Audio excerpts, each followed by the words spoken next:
Hi, apa kabar? My name is Margarita Canaris.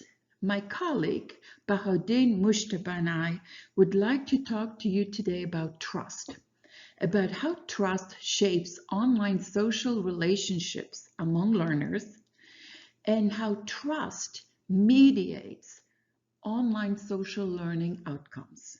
Welcome. So, what shapes success in online learning? It is the social dimension. That is, when learners socially interact with each other, they initiate, sustain, and support their social learning processes. However, there is an element of risk associated with these social interactions because in interacting with each other, learners expose something about their identity, who they are not, what they know, what they may not know. In order to mitigate this risk, trust has been found to be a key factor. Keeping this in mind, we wanted to examine how trust shapes the social relationships that learners form in this particular context. That is, the emerging interactive online social construction of trust from the learner's point of view and how it impacts online social learning outcomes. Trust has been researched from many different perspectives, from the psychological perspective, the social psychological perspective, and sociological perspectives. The psychological and social psychological perspectives view trust as a predisposition and frequently as a rational cost benefit analysis, sort of like what's in it for me. But the sociological perspective views trust as something that is emergent and is socially constructed among two or more people as they interact with each other. So we focused on the sociological theory of trust, although we also kept in mind what the literature on the psychological and social psychological trust has said.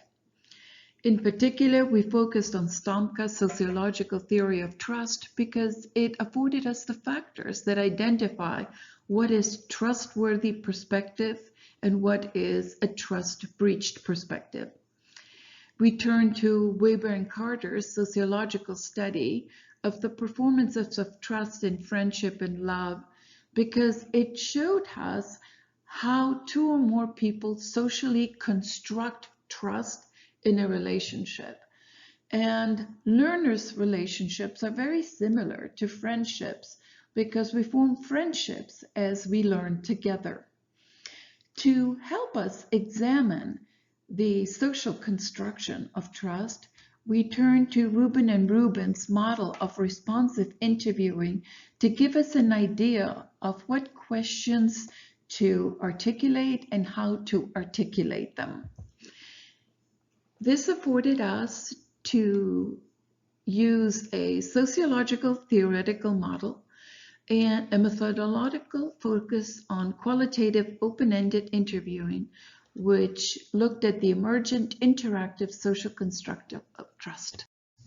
We adapted Rubin and Rubin's responsive interviewing model to online interviewing using text-based communication and leveraged three types of questions: main, probes, and follow-ups. Main questions are like, tell me about your online learning experiences.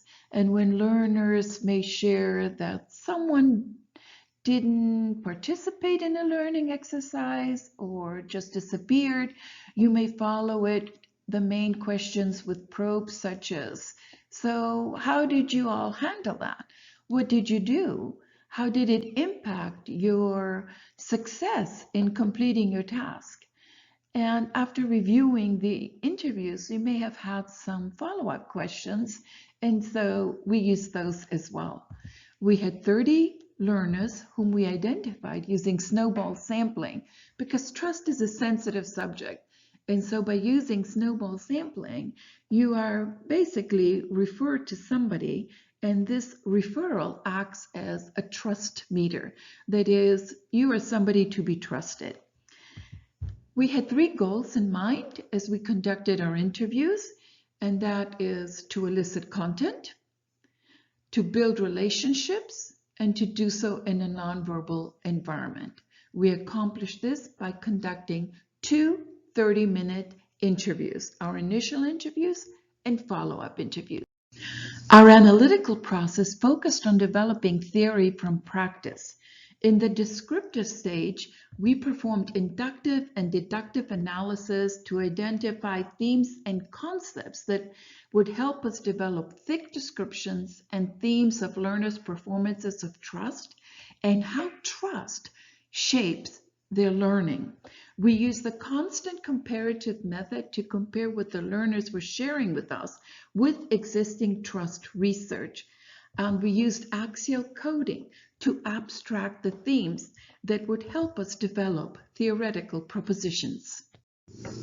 Our research findings showed that 90% of learners reported that task interdependence demands trust interdependence.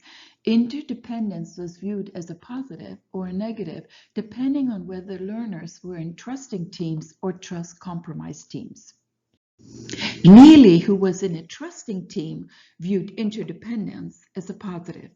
She said, "I have to trust my classmates in my class. The projects where I had to work within a group or a partner, there had to be trust. Trust that your group or partner would pick up where you left off or do their part. Without that trust, we would not have been able to complete the assigned projects."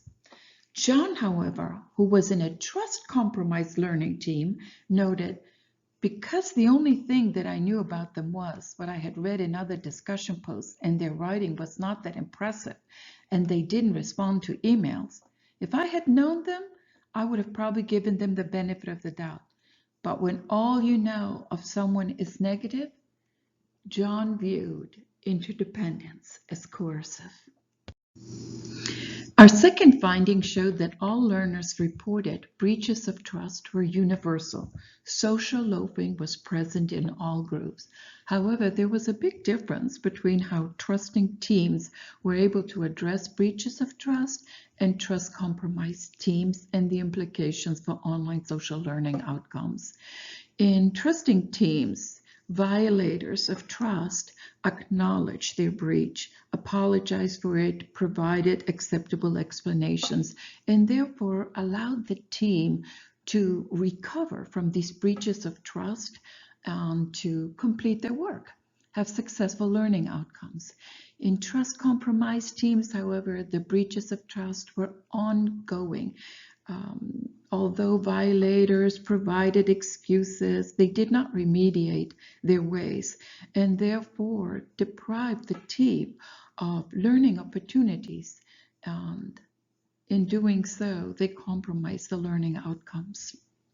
Cersei, who was in a trusting learning team, explained breaches of trust in the following manner.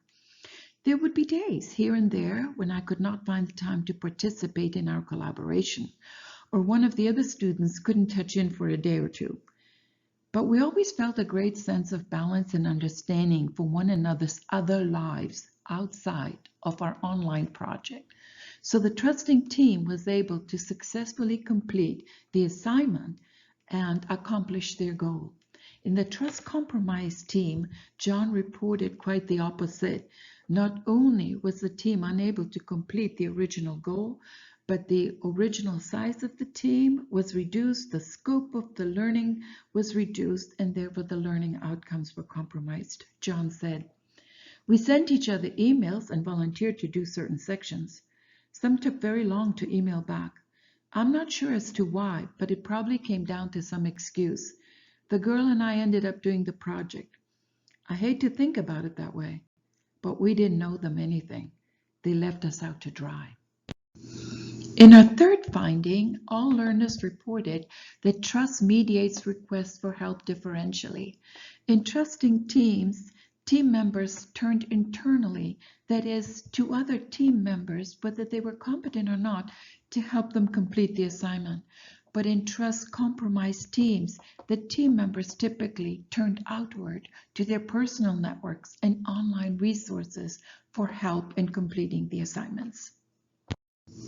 Cersei, who was in a trusting learning team, shows us how the social construction of trust resulted in the social construction of learning. She said, I knew I could rely on both of them to carry their weight and contribute positively to a big research project. I took a chance by doing that project with the other two students. We had an option to do it alone. I was so grateful to have help from two wonderfully competent and very informative classmates. Conversely, Sam, who was in a trust compromise team, recognized that he also needed help, but he could not find it from his team and had to reach outwards. He said, I referenced MIT OpenCourseWare and YouTube. You can find the topic you need and get the best explanations. If you don't understand one teacher, there are others that can explain it differently. I had subject matter friends if it got bad, and we would meet. So for better or worse, we find a way to learn what we have to. Lerner's social theory of trust shows that they based it on moral trust, a care for others, and doing what is right. A trust that is enacted in social interaction with others and has implications for social learning outcomes. A trust that is affected by the culture of trust in academia, as this trust is revealed in the design of tasks. Our key takeaways from our research shows that trust mediates learners' online social relationships as well as learning outcomes. Learners form a moral trust, so it would behoove us to take a look at the sociological research on morality to see how morality impacts relationships and therefore learning outcomes. It would also help us to incorporate the social dimension of learning in learning tasks so that we can have more positive learning outcomes. Terima kasih. Thank you for joining us.